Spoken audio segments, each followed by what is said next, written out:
Yavaindishungurudza or Yandaishungurudzwa. Yaindishungurudza. First one. I mean second one. Because Paivanenguva implies it's past. Yet we know her Shungurudzaras are present. She's the one past being Shungurudzwa. Because she's learned to trust God. So it's Yandai Shungurudzwa. Yeah.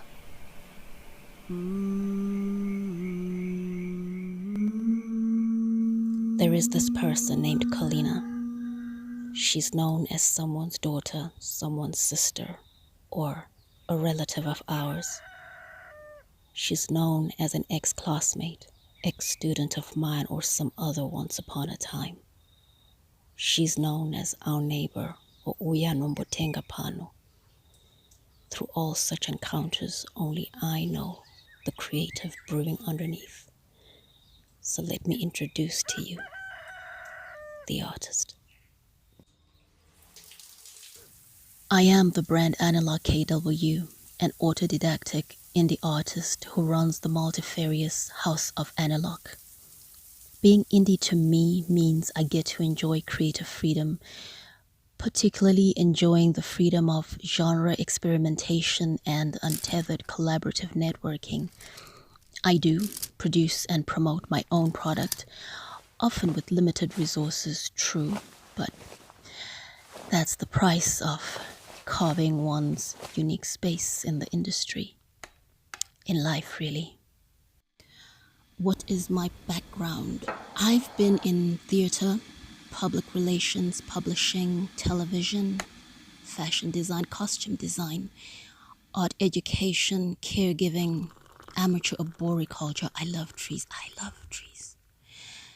Through these, I've become deeply visual, character-driven, story,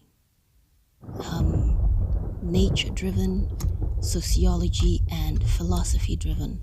If you're asking who is your audience, I would say like-minded contemporaries or people in constant search for fresh perspectives and theme-specific audiences.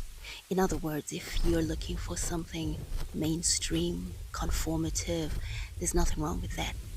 I'm just not the person for you. The project.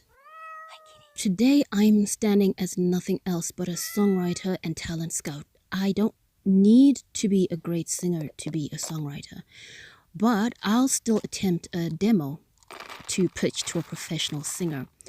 However, you are about to witness the release of what I intended to just be a private recording of a duet I posthumously collaborated on with the legendary Dr.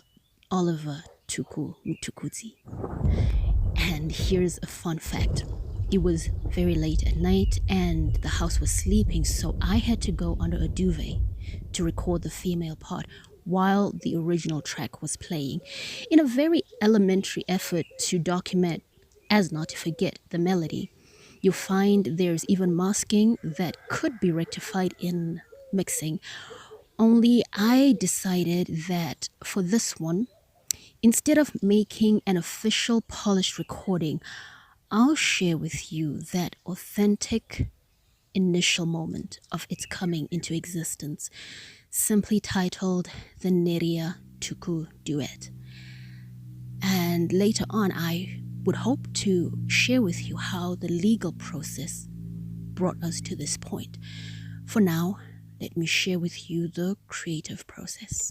I took the song as it is, because it's perfect, then added my vocals in lo-fi. Lo-fi, as I understood it, means you let ambient noise, static, or say the sound of the artist's movements alter that studio quality sound. This was the style choice for me because I wasn't in a professional studio, but mostly I imagined the song being extracted from an intimate live stage performance. I love how lo-fi music embraces little imperfections and gives that live recording feel.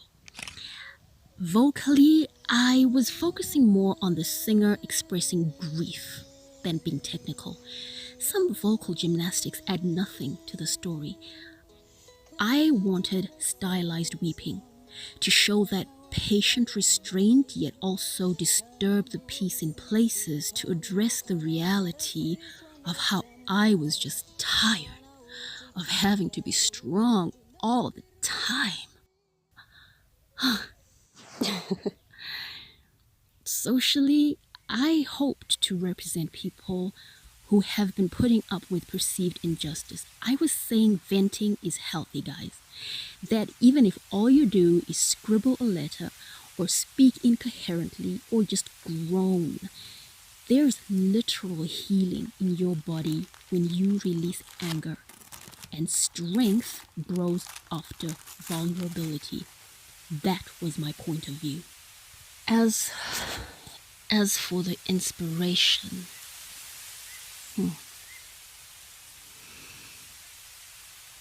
Tuku's passing, of course. It's not only that I admired him. 23 January was 2 days before my birthday, right? Now, because I kinda have a dissociative personality, I was just like, oh, then carried on with my life like he never existed. It was months after that I stopped and thought, Tuku died.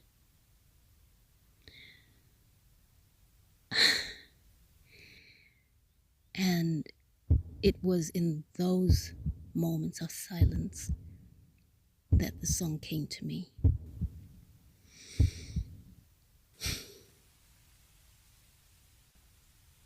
When it comes to the lyrics, because of its pre-existing storyline, the song has a set response. Neria is refusing consolation. So I just applied all the duet styles to the fact, including counterpoint, which I'm told is one of the trickiest duet types to write.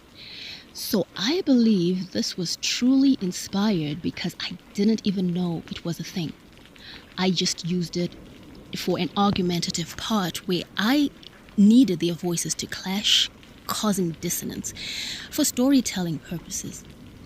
Now, those lyrics kept changing because I had a lot to vent about and couldn't fit it all in.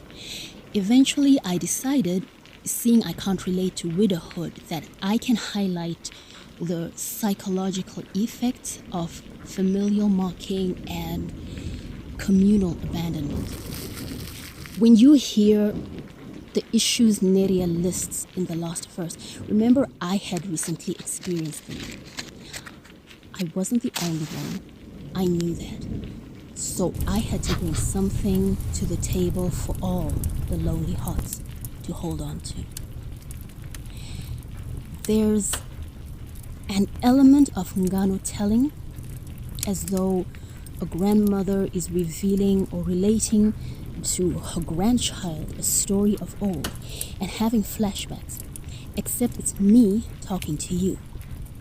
What may have mildly influenced that present to past, addressing him, addressing you back and forth fashion, is my propensity for psychological thrillers, I think, and love for dark romance.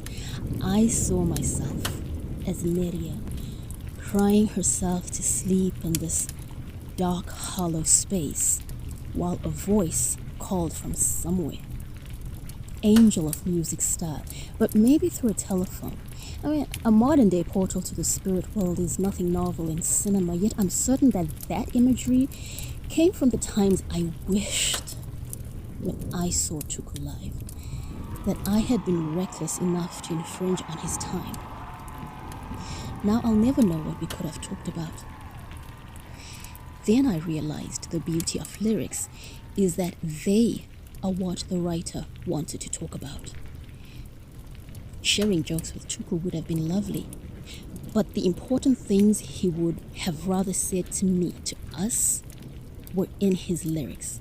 So I decided to really listen to them and respond. Simple as that. So, from depression came this raw, authentic recording of a healing conversation I had with Tuku across spirit realms. I came out from under that duvet with this. Hold on, it'll play in a second.